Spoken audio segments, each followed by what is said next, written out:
அதில் it's a very bad situation. இது வந்து பணம், பதவி, பலம் எல்லாம் சேர்ந்து ஒரு கொடூர இது பண்ணியிருக்காங்க.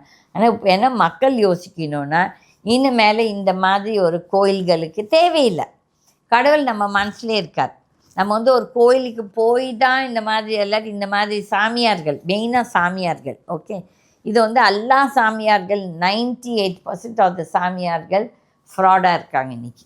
அயோக்கியத்தனம் பண்ணிட்டு, ரேப்பு, கொலை, இது அதுக்கப்புறம் அங்கேயே கொலை பண்ணி அங்கேயே எரிச்சிட்டு lot of things are happening. Whether it's Tamil Nadu இல்லாட்டி கர்நாடகா, கேரளா, ஆந்திரா, இது மாநிலங்கள், தட் இஸ் வட மாநிலங்கள்.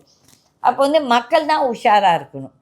இந்த மாதிரி கோயில்களுக்கெல்லாம் போவே வேண்டாம். அதுவும் இந்த மாதிரி என்ன சொல்கிறது, ஆசிரமங்கள் இல்லாட்டி ஒரு சில சாமியார் மாதிரி நடத்துகிறவங்கெல்லாம் இது வந்து கடவுள் பேரை சொல்லி இவங்க அயோக்கியத்தனம் பண்ணுறாங்க. அகில் கடவுள் எப்பவும் நம்ம மனசுலேயே இருக்கார்.